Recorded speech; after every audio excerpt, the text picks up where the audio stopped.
Assalamualaikum warahmatullahi wabarakatuh.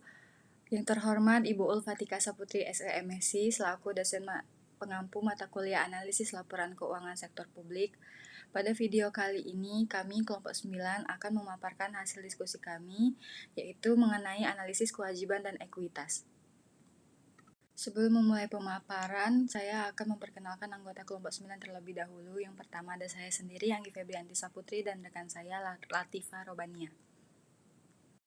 Adapun topik pembahasan kami ada 6. Yang pertama pengertian kewajiban, klasifikasi kewajiban, manajemen utang dan analisis risiko, analisis utang pemerintah daerah, pengertian ekuitas, dan yang terakhir analisis ekuitas. Nah, topik pembahasan yang pertama yaitu analisis kewajiban. Pengertian kewajiban. Kewajiban menurut standar akuntansi pemerintah didefinisikan sebagai utang yang timbul dari peristiwa masa lalu yang penyelesaiannya mengakibatkan aliran keluar sumber daya ekonomi pemerintah. Berdasarkan definisi tersebut, maka dapat juga dipahami bahwa utang atau kewajiban merupakan klaim pihak ketiga atas arus kas pemerintah daerah karena pihak ketiga tersebut telah memberikan sejumlah dananya kepada pemerintah daerah di masa lalu. Selanjutnya, klasifikasi kewajiban. Kewajiban diklasifikasikan menjadi 2 jenis, yaitu kewajiban jangka pendek atau lancar dan yang kedua, kewajiban jangka panjang. Kewajiban jangka pendek akan menyerap aset lancar pemerintah daerah, sedangkan kewajiban jangka panjang akan menyerap aset lancar dan aset tidak lancar pemerintah daerah. Dalam pelaksanaan otonomi daerah, pemerintah dapat berutang untuk membiayai pembangunan karena sumber pembiayaan internal seperti pendapatan asli daerah dan transfer pusat sering tidak mencukupi. Untuk mempercepat pembangunan diperlukan pembiayaan eksternal berupa utang jangka panjang atau penerbitan obligasi daerah. Selanjutnya, materi mengenai manajemen utang dan analisis risiko. Utang pemerintah dapat memiliki manfaat sekaligus risiko. Manfaatnya meliputi perbaikan struktur neraca, peningkatan fiskal, menjaga kesinambungan keuangan, serta pembiayaan investasi pembangunan berskala besar untuk mempercepat pertumbuhan daerah. Namun, utang yang berlebihan dapat melemahkan struktur fiskal, meningkatkan risiko krisis keuangan, menurunkan reputasi pemerintah, menghambat investasi, dan mengganggu pertumbuhan ekonomi. Oleh karena itu, pemerintah daerah perlu menerapkan manajemen utang yang baik agar manfaat pinjaman optimal dan risikonya terkendali. Misalnya, dengan menunjuk manajer utang dan manajer risiko sebagaimana praktik di dunia bisnis. Manajemen utang pemerintah daerah. Manajemen utang pemerintah daerah meliputi serangkaian tindakan yang dilakukan pemerintah daerah dalam rangka memperoleh, memanfaatkan, dan mengembalikan pinjaman pemerintah daerah secara ekonomis, efisien, dan efektif. Manajemen utang tersebut juga dilakukan dalam rangka menghindari risiko yang timbul terkait dengan utang, misalnya risiko kegagalan membayar kembali utang, kredit macet, dan pembengkakan utang karena perubahan kurs rupiah. Adapun manajemen utang meliputi tindakan-tindakan berikut. Yang pertama, menjaga tingkat rasio utang pada level yang aman. Kedua, mengevaluasi struktur utang. Tiga, melakukan portofolio utang. Yang keempat, menegosiasikan dan memilih skema pinjaman yang memberikan keuntungan optimal dan risiko terkecil bagi pemerintah daerah. Risiko skema utang tersebut antara lain meliputi jumlah pokok pinjaman, angsuran, jangka waktu pengembalian, jatuh tempo, bunga, pinjaman, schedule pengembalian, cara pengembalian, periode bebas angsuran, dan mata uang yang digunakan. Yang kelima, menghitung biaya utang dan dampaknya terhadap stabilitas fiskal pemerintah daerah. Yang keenam, menghitung pengaruh utang terhadap makroekonomi daerah. Yang ketujuh, memantau penggunaan utang. Yang kedelapan, mengevaluasi penggunaan utang. Yang kesembilan, melakukan penjadwalan kembali utang. Analisis risiko. Analisis risiko dilakukan untuk menghindari kerugian yang mungkin dialami oleh pemerintah daerah terkait dengan penggunaan utang. Analisis risiko ini merupakan bagian dari manajemen risiko yang penting dilakukan untuk menghindari terjadinya krisis ekonomi dan keuangan yang mengancam daerah. Manajemen utang yang baik perlu didukung oleh manajemen risiko yang baik pula. Sebab meskipun pemerintah daerah telah melakukan manajemen utang secara baik, hasilnya akan sangat dipengaruhi oleh kondisi stabilitas makroekonomi dan faktor eksternal, seperti kebijakan fiskal dan moneter nasional serta nilai tukar rupiah yang tidak dapat dikendalikan oleh pemerintah daerah. Manajemen utang daerah bisa menemui kegagalan jika kebijakan makroekonomi nasional tidak mendukung dan tidak sinkron dengan daerah. Oleh karena itu, diperlukan manajemen risiko untuk memprediksi dan mengantisipasi kemungkinan munculnya risiko eksternal yang tidak dapat dikendalikan oleh pemerintah daerah. Analisis utang pemerintah daerah. Berdasarkan informasi dalam laporan keuangan pemerintah daerah, pembaca laporan dapat melakukan beberapa analisis utang pemerintah daerah. Antara lain, yang pertama analisis pertumbuhan utang, yang kedua analisis rasio utang per kapita, yang ketiga analisis rasio utang terhadap ekuitas, yang keempat analisis rasio utang terhadap aset modal, yang kelima analisis rasio bunga utang terhadap pendapatan asli daerah, yang keenam analisis rasio utang terhadap PDRB, yang ketujuh analisis rasio utang terhadap pendapatan daerah, yang ke-8 analisis rasio utang terhadap pendapatan asli daerah, yang ke-9 analisis rasio utang terhadap total pendapatan daerah. Analisis utang pemerintah daerah. Analisis pertumbuhan utang bermanfaat untuk mengetahui perkembangan utang pemerintah daerah dari tahun ke tahun. Bagi manajemen pemerintah daerah, informasi pertumbuhan utang ini penting untuk perencanaan dan pengendalian utang. Pertumbuhan utang harus dikendalikan oleh pemerintah daerah agar tidak mengganggu stabilitas ekonomi dan keuangan daerah. Dari laporan keuangan neraca, pembaca laporan dapat menghitung pertumbuhan utang. Namun, untuk dapat menghitungnya harus tersedia data minimal 2 tahun laporan berurutan. Apabila terdapat data yang lebih lengkap selama beberapa tahun berurutan, maka hasil analisisnya akan lebih komprehensif. Baik, selanjutnya itu analisis rasio utang per kapita. Berdasarkan informasi dalam laporan keuangan neraca, pembaca laporan juga dapat menghitung analisis ini, yang dimana untuk mendapatkan data jumlah penduduk bisa kita lihat di BPS atau Biro Pusat Statistik.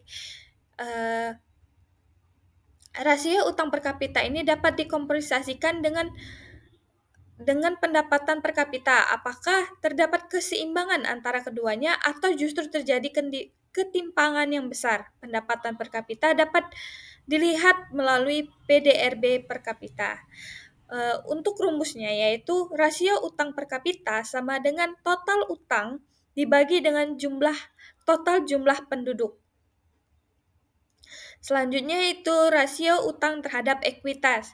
Nah, rasio ini bermanfaat untuk memberikan indikasi beberapa bagian dari ekuitas yang diperlukan untuk menandai utang.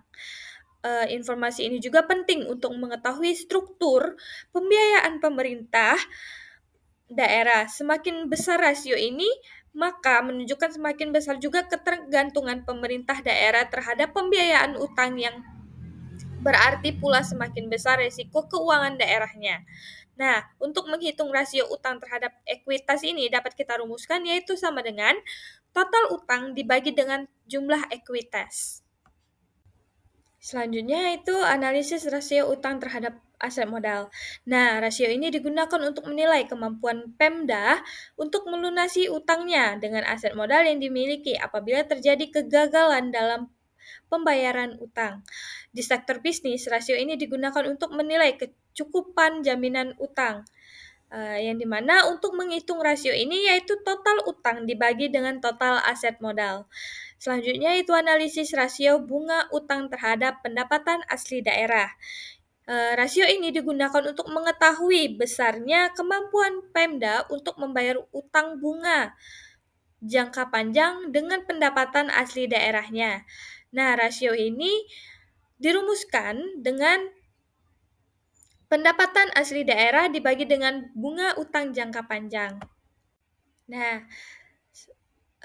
selanjutnya itu analisis rasio utang terhadap PDRB atau Produk Domestik Regional Bruto. Nah, ini digunakan untuk melihat kemampuan produktivitas yang dimiliki daerahnya, yang dimana untuk mengetahui kewajibannya berdasarkan kemampuan produktivitas yang dimiliki daerahnya. Untuk menghitung analisis ini yaitu total utang dibagi dengan PDRB. Data PDRB ini bisa kita peroleh dalam BPS atau Biro Pusat Statistik. Bisa dilihat di layar contoh perhitungannya. Selanjutnya itu analisis rasio utang terhadap pajak pendapatan pajak daerah. Nah, ini merupakan perbandingan antara total utang dengan total pendapatan pajak daerah. Rasio ini digunakan untuk menggambarkan kapasitas Pemda untuk membayar utangnya dengan pendapatan pajak yang diterima. Semakin rendah rasio ini, maka semakin baik karena kreditor akan melihat Pemda yang memiliki rasio utang terhadap pendapatan pajak yang rendah.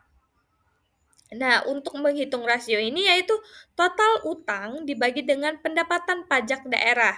Bisa dilihat di layar, eh, contoh perhitungan dari analisis rasio utang terhadap pendapatan daerah. Untuk mendapat data pendapatan pajak daerah ini, kita bisa lihat di laporan realisasi anggaran.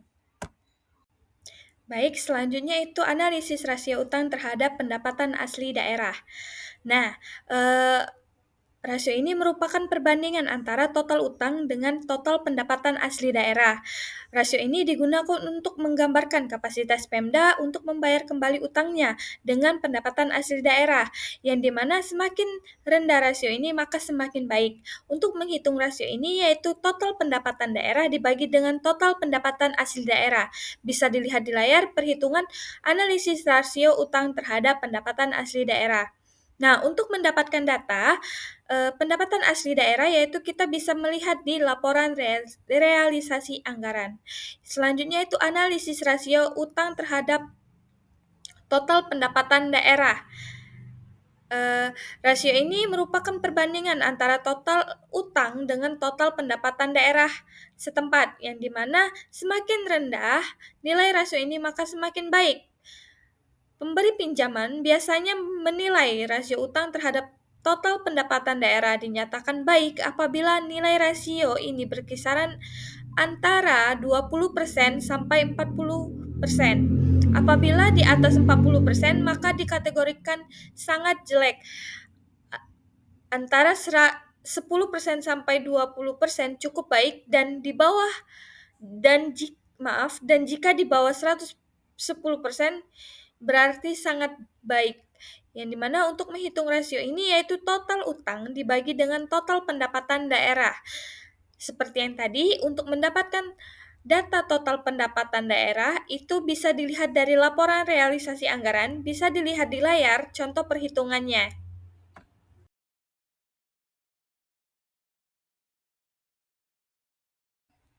Baiklah, selanjutnya itu analisis ekuitas, yang dimana standar akuntansi pemerintah mendefinisikan ekuitas ini sebagai kekayaan bersih pemerintah yang merupakan selisih antara aset dan kewajiban pemerintah, atau bisa dipahami sebagai hak residual pemerintah atas aktiva pemerintah setelah dikurangi seluruh kewajiban.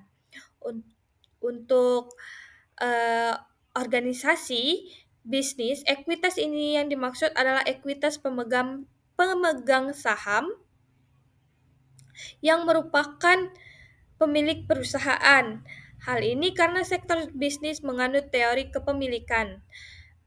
Untuk menghitung ekuitasnya yaitu aset sama dengan kewajiban plus ekuitas pemegang saham atau modal, sedangkan yang kedua aset sama dengan kewajiban dikurang ekuitas pemegang saham atau modal. Selanjutnya pada sektor organisasi publik itu eh, tidak dikenal yang namanya pemilik negara atau daerah. Organisasi pemerintah tidak diasosiasikan terhadap orang per orang atau kelompok per kelompok tertentu sebagai pemiliknya. Organisasi pemerintah lebih banyak mengadopsi konsep teori entitas dana. Berdasarkan konsep teori entitas, persamaan akuntansinya itu aset sama dengan kewajiban. Sedangkan dengan teori dana, persamaan akuntansinya dapat dirumuskan yaitu yang pertama, untuk kategori dana yang dapat dibelanjakan, aset liquid sama dengan saldo dana. Yang kedua yaitu untuk dana yang dipisahkan pengelolaannya dalam rangka untuk usaha. Nah, rumusnya itu aset sama dengan aset yang dipisahkan atau dibatasi penggunaannya. Yang Berdasarkan dua konsep tersebut, kemudian persamaan akuntansi pemerintah menjadi aset sama dengan kewajiban plus ekuitas.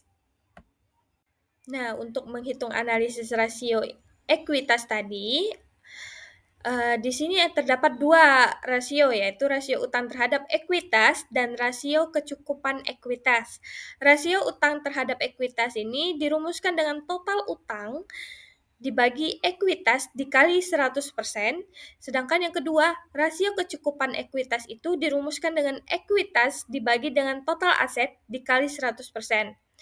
Analisis struktur ekuitas bermanfaat untuk mengetahui proporsi dari utang terhadap ekuitas.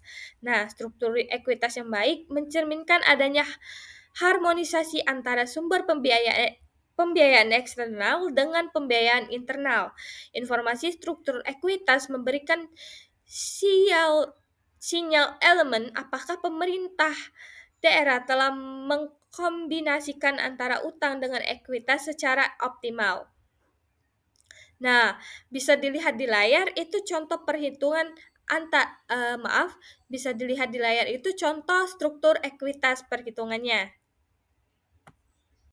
Dari materi yang telah dipaparkan dan disampaikan, dapat disimpulkan bahwa kewajiban dan ekuitas merupakan elemen penting laporan keuangan pemerintah daerah yang mencerminkan kemampuan memenuhi kewajiban dan mengelola kekayaan.